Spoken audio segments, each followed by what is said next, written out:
방금 소개받은 대로 지난 한 주간 베트남 선교 비전 트립 잘 마치고 어제 막 돌아온 오영동 목사입니다.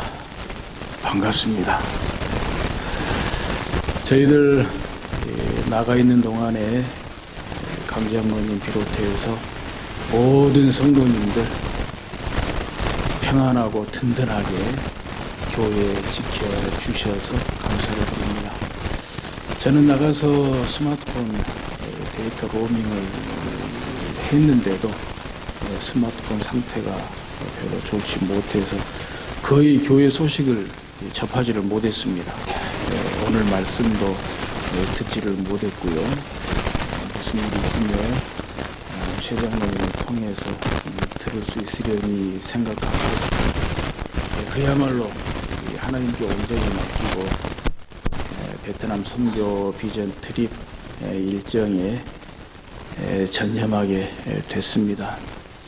역시 하나님께서 평안하고 든든하게 지켜 주셨음에 감사를 드리고 어제 공항에 이제 막 도착해서 이제 몰아서 오늘 말씀 들으면서 또 은혜를 많이 받았습니다.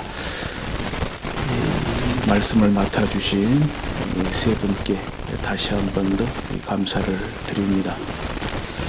저를 포함해서 22명의 선교 비전 트립 대원들 보시는 대로 안전하게 건강하게 주신 사명 또 주어진 일정 잘 소화하고 돌아오게 됐습니다. 애당초 이 선교 비전 트립이었기 때문에 선교 일정에 중심을 두고 일정을 맞추다 보니 사실 여러 가지로 어려운 점들은 있었습니다. 그런 거리 문제라든지 여러 가지로 문제들이 있긴 있었죠. 그러다 보니 여행치고는 장시간 그런 차를 타고 다녀야 되고 또 흔히 베트남에서 가장 가볼 만한 그런 곳은 아예 처음부터 생각도 못했고 그랬지만은 너무너무 좋았던 것은 먼저 귀한 가정에서 교회가 지금 우리 교회가 지금 베트남 프라이벨 교회를 가보나 또 그 위에 두 군데 지금 지어지고 있는 교회 그래서 다른 교회에서 짓고 있는 데고요. 또 한 군데는 아직 짓지 못하고 있는 교회 그곳 자기 집 터를 지금 내놓고 이제 기도하고 있는 그런 두 군데 가서 보게 됐는데 기도한 대로 하나님께서 이미 이루신 선교 우리가 기도하고 계획하고 기대했던 것보다 훨씬 더 아름답게 프라이벨 교회도 지어졌고 또 다른 교회에서 짓고 있는 교회도 이제 지어지고 있고 또 아직 짓지는 못했지만은 또 기도 가운데 있고 하는 걸 보면서 너무너무 감사하고 또 크게 보람을 느끼게 되었습니다. 그리고 이번에 선교 비전 트립의 과연 최고의 절정이라고 말씀을 드릴 수 있는 우리 이혜영 집사님 고향 방문이었습니다. 들어가면서 이 오토바이 타고 막 들어가고 했는데 너무너무 감사했어요. 가족들의 그런 환대, 환영, 또 정성껏 준비한 또 음식, 그것보다도 이번 이혜영 집사님의 부모님과는 일정 내내 같이 함께 했어요. 함께 동행하는 가운데 이제 교회에 대해서 마음의 문이 많이 열리고 또 좋은 그런 호감을 갖게 되고 또 중간에 또 소감을 묻는 그런 말에는 눈물이 픽 날 정도다. 눈물이 픽 날 정도다.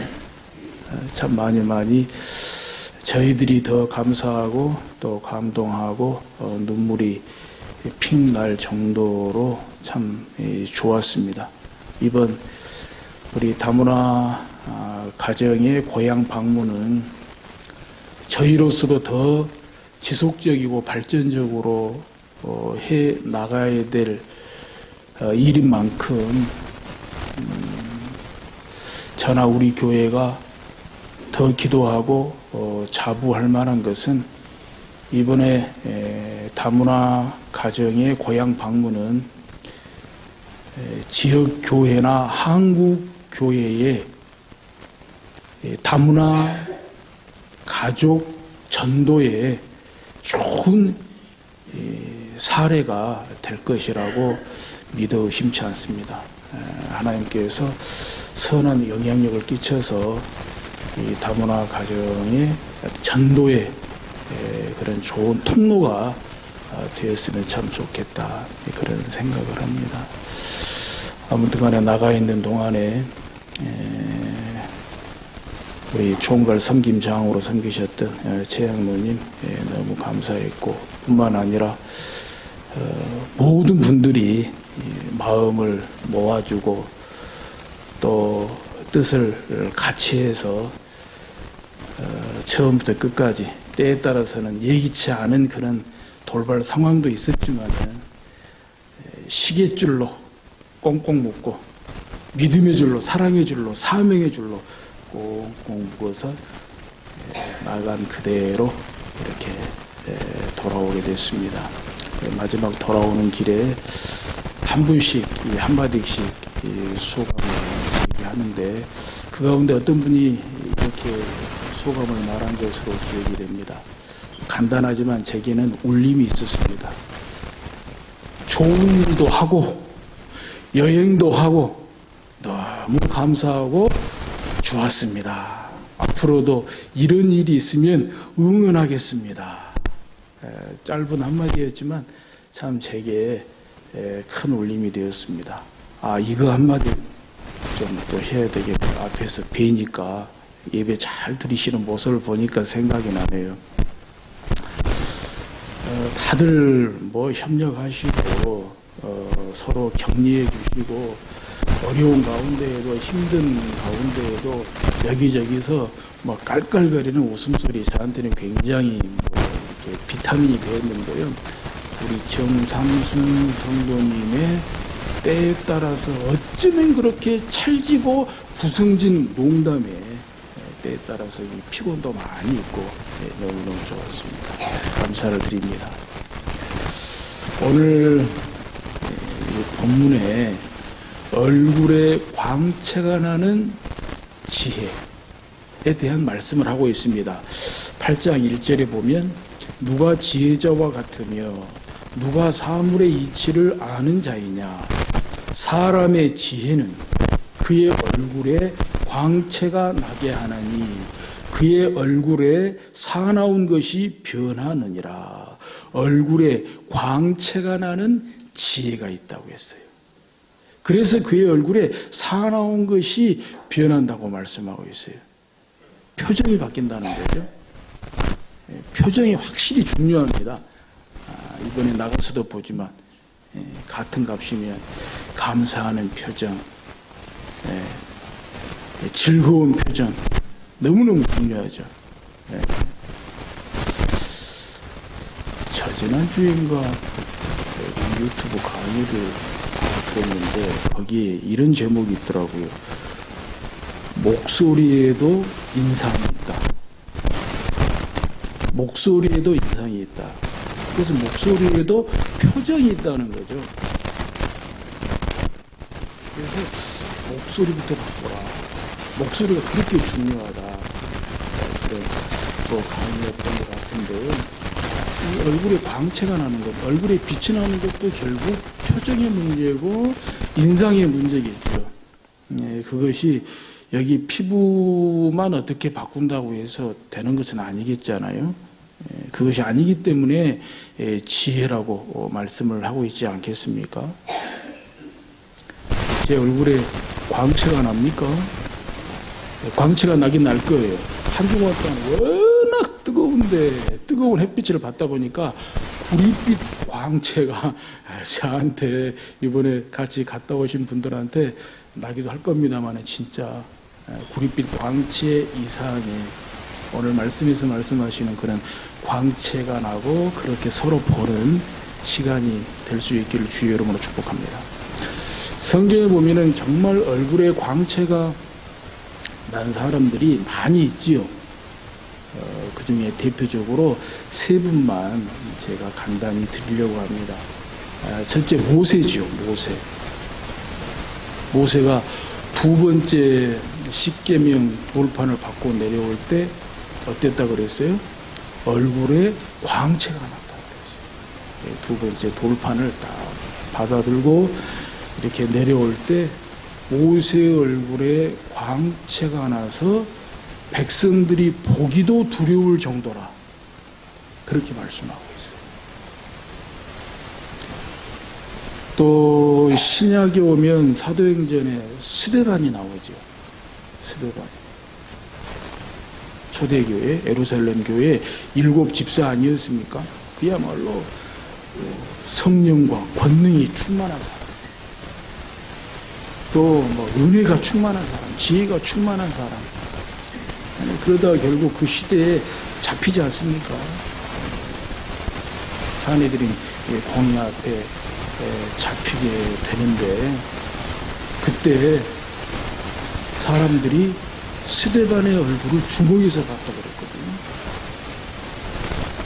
사람들이 스데반의 얼굴을 주목해서 보니 마치 천사의 얼굴과 같더라 그랬어요. 천사의 얼굴과 같더라. 그야말로 광채 나는 얼굴이었다는 것 아닙니까? 그의 얼굴에 정말 천사와 같이 빛이 났다는 것이지요. 그리고 이제 마지막 세 번째 예수님 아니겠습니까?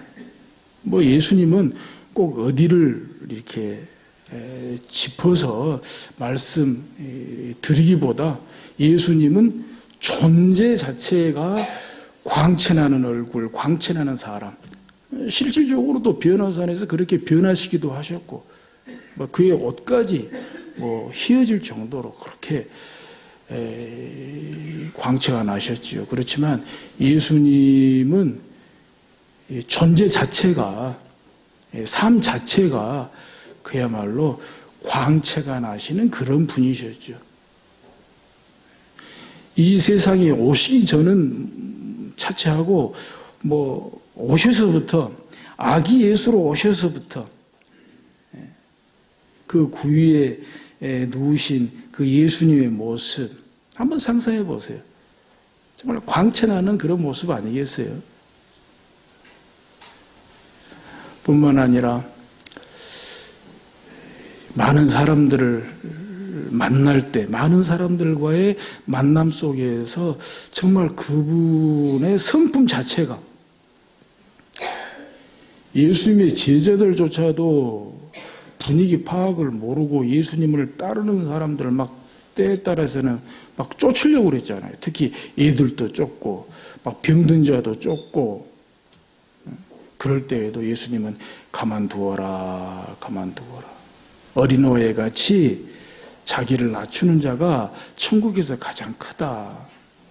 그렇게 말씀하시고 또 이 오병이어 기적이 일으킬 때도 말이죠. 첫째, 예수님께서 어떤 마음이셨습니까? 민망히 여기셨다. 불쌍히 여기셨다. 그런 동정심을 가졌다는 거죠. 제자들이라고 다른 사람들이라고 왜 그런 생각이 없었겠습니까마는 남자만 무려 5,000명입니다. 여자와 아이를 포함하면 15,000명, 2,000명. 사실 굉장히 수성스럽잖아요. 그 사람들에게 다 뭘 나눠주고 또 배를 불려주고 하기에는 우선에 이렇게 질서정연하게 뭐 하기가 너무 복잡하고 수선스럽습니다. 그러다 보면은 자칫 이 감정이 흐트러질 수가 있잖아요. 예수님도 자칫 감정이 흐트러질 수가 있어요. 뭐 짜증 날 수도 있고요. 불평이 섞일 수도 있고요. 그래서 제자들이 그런 거 아니겠어요? 못하는 핑계 대고요. 그런데도 예수님은 가만둬라, 자리에 앉혀라 그러면서 어쨌든 막 먹이시고 싶고 막 배불리 먹이시고 싶고 그런 마음들이 결국 정말 광채나는 예수님의 모습, 광채나는 예수님의 얼굴 어디 그것뿐이겠습니까? 정말 얼굴에 광채가 나는 그런 예수님의 모습의 절정은 그 십자가상에서 나오지 않습니까? 십자가상에서. 정말 십자가는 고통 그 자체입니다. 세계 역사에서 형벌 가운데 십자가보다 더한 고통은 없었다고 할 정도로 십자가 형벌은 고통 그 자체입니다. 누구를 돌볼 여유가 없는 것입니다. 누구를 위해서 기도할 여유도 없는 것입니다. 그런데 그때 우리 예수님께서는 뭐 하셨습니까? 십자가상에서도 어머니 마리아를 걱정했어요. 십자가상에서도 여자여 보소서 아들이 어머니 제가 어머니 아들입니다. 그리고 곁에 있는 제자 요한에게 네 어머니다. 예수님 후에 그 어머니 마리아를 부탁할 정도였어요. 십자가상에서 말이죠.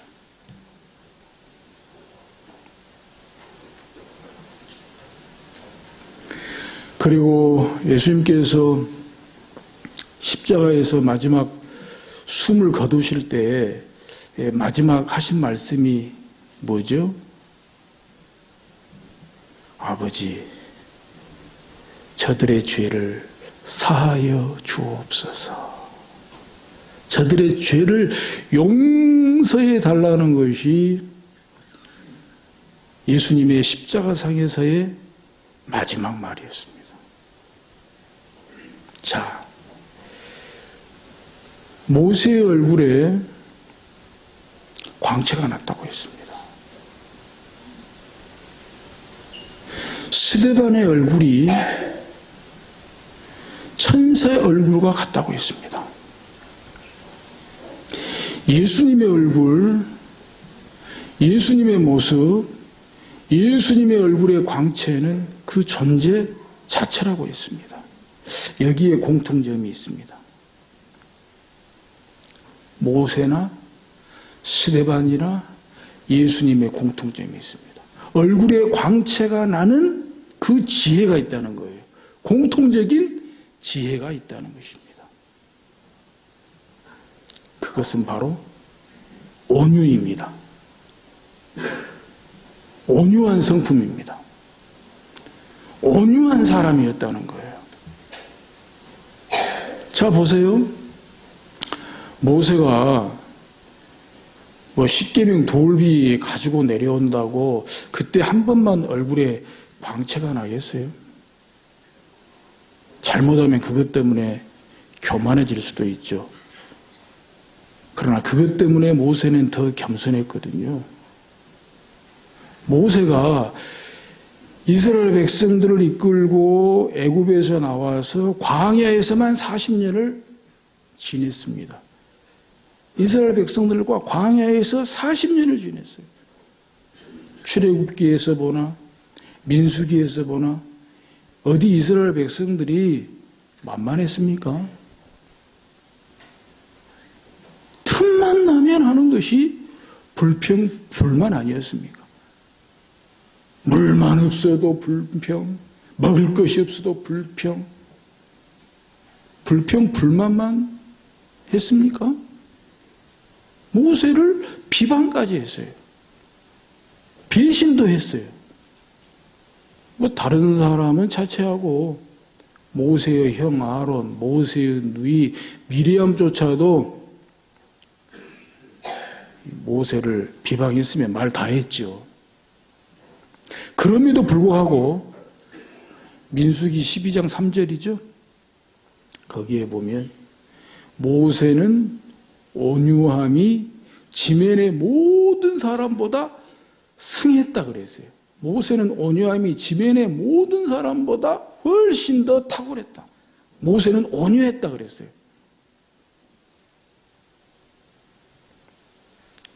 스데반도 마찬가지죠.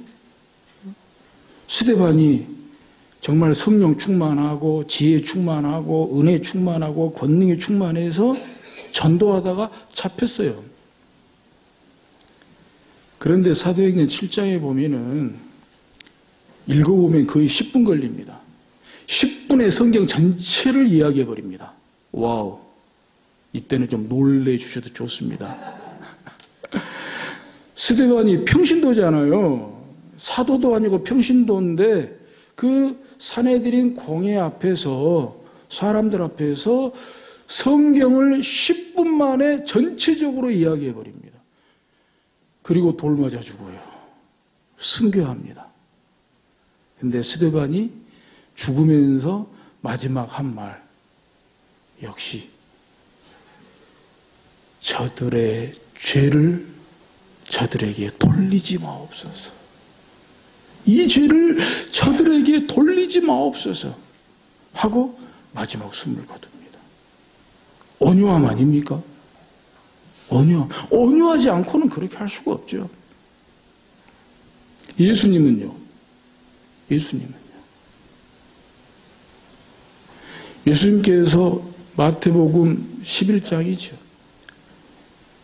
이런 말씀이 나오죠. 수고하고 무거운 짐진 자들아 다 내게로 오라. 내가 너희를 쉬게 하리라. 나는 마음이 온유하고 겸손하니 내 멍에를 메고 내게 배우라. 그리하면 쉼을 얻으리라. 나는 마음이 온유하고 겸손하니 내 멍에를 메고 내게 배우라. 내 멍에는 쉽고 가볍다. 그래서 쉼이 있다. 원래 이 멍에라는 것이 당시에 그 농사를 지을 때 그 동물 두 마리를 이렇게 함께 이렇게 묶는 거거든요. 그래서 이 뒤에 끄는 쟁기로부터의 어떤 그 힘을 분배하는 거예요. 그러니까 농사 짓기 쉽게 하기 위해서 그 멍에를 씌우거든요. 근데 내 멍에를 메라. 무슨 말씀입니까? 내가 져주겠다는 거예요. 예수님께서 우리의 수고하고 무거운 짐을 내가 져주겠다. 내게 맡겨라. 그런 말씀이거든요. 그런데 그때 하신 말씀이 나는 마음이 온유하고 겸손하다. 온유하다 그랬어요. 그러므로 우리 예수님께서 이 땅에 오실 때 아기 예수로 오셔서 구유에 누우실 때에도 또 요셉과 마리아의 부모님을 모시고 또 동생들을 거느리고 30여 년 동안 이렇게 사실 때에도 또 제자들을 부르시고 제자들과 함께 동고동락하실 때에도 그 가운데 배반자 가룟 유다 있었지만은 그럼에도 불구하고 끝까지 제자들을 사랑하실 수 있었던 것도 그 제자들의 발을 씻길 수 있었던 것도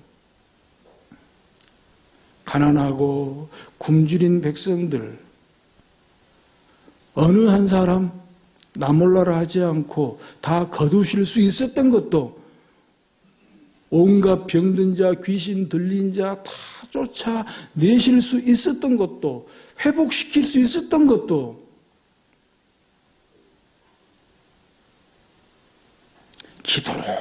기도로 무릎 꿇으며 엎드리며 하나님 아버지께 기도할 수 있었던 것도, 십자가에 달리실 수 있었던 것도 온유한 분이셨기 때문에 그래요. 온유해요. 얼굴에 광채가 나는 그 지혜는 모세도 스데반도 예수님도 온유였습니다. 온유. 다른 말로 말씀드리면 온화한 이렇게 말씀을 드릴 수 있겠죠. 온유하다 그럴 때에는 온화한 성품, 부드러운 성품, 따뜻한 성품. 이번에 베트남 나가 보니까 실감 나더라고요. 야, 온유한 성품이 얼마나 소중한 일인가 생각해 봤거든요. 왜냐, 온유하다는 그 어원을 보니까 온유하다는 그 어원이 뭐뭐하기에 바쁜 이런 뜻으로 시작을 해요. 뭐뭐하기에 바쁜. 그러면 왜 모세의 얼굴에 광채가 나며 스데반의 얼굴이 천사와 같으며 예수님의 존재 자체가 온유한 분이냐? 그분들은 다 바쁘신 분들이었어요. 특히 모세나 스데반은 우리와 별 다를 바 없어요. 그럼에도 불구하고 모세나 스데반이 온유할 수 있었던 것은 주의 일 하기에 바쁜 사람들이었어요. 선한 일 하기에 바쁜 사람들이었어요. 전도하기에 바쁜 사람들이었어요. 그래서 불평할 시간이 없어요. 원망할 시간이 없어요. 비방할 시간이 없어요. 주의 일 하기에도 바빠서요. 선한 일 하기에도 바빠서요. 이번에 베트남 나가보니 일단 정신이 그 정신이에요. 어떤 돌발 상황이 오더라도 그때 자칫 짜증날 수 있거든요. 자칫 불평할 수 있거든요. 그런데도 그때마다 머리에 딱 박히는 것은 선교지, 선교. 선교 비전 트립이지. 선교 비전 트립이지. 그러니까 어찌됐든지 간에 서로 위로하면서 격려하면서 기분 좋게 하면서 즐겁게 하면서 서로의 짐을 나누어지면서 짐을 덜어주면서 그러다 보니 순간순간 감사로 기쁨으로 즐거움으로 그렇게 막 원위치가 되잖아요. 얼마나 감사해요. 할렐루야. 저희들도 평안하고 든든하게 베트남 선교 비전 트립 잘 마치고 돌아와서 감사하고요. 또 우리 교회도 여러분들도 평안하고 든든하게 교회 지켜주셔서 감사합니다. 또 이렇게 만나서 감사하고 반갑고 또 이 예배가 행복하다고 말씀을 드릴 수 있는 것은 나간 저희들도 일정이 다 맞춰지고 교회로 이렇게 도착이 가까워지니까 그렇게 반갑더라고요. 우리가 돌아갈 교회가 있다는 것, 돌아갈 집이 있고 만날 성도들이 있고 만날 가족들이 있고 너무너무 좋더라고요. 여러분도 마찬가지 아니었어요? 그 마음이 온유해요. 그 마음이 온유입니다. 그 마음이 온화한 마음이고 부드러운 마음이고 따뜻한 마음이고 한번 좌우로 앞뒤로 한번 봐보세요. 진짜 얼굴에 광채가 나는지요. 저는 얼굴에 광채가 나는 것이 보이는데요. 얼굴에 광채가 나지요. 제 얼굴에도 광채가 나지요. 할렐루야. 최소한 이번 한 주간 지속시키십시다. 온유한 마음으로 모세처럼, 스데반처럼, 예수님처럼. 그래서 예수님의 마음으로, 예수님의 형제처럼, 예수님의 가족으로 함께 하나 되어 살아가는 저와 여러분들 되실 수 있기를 주의 이름으로 축복합니다. 하나님 아버지, 은혜에 감사를 드립니다. 하나님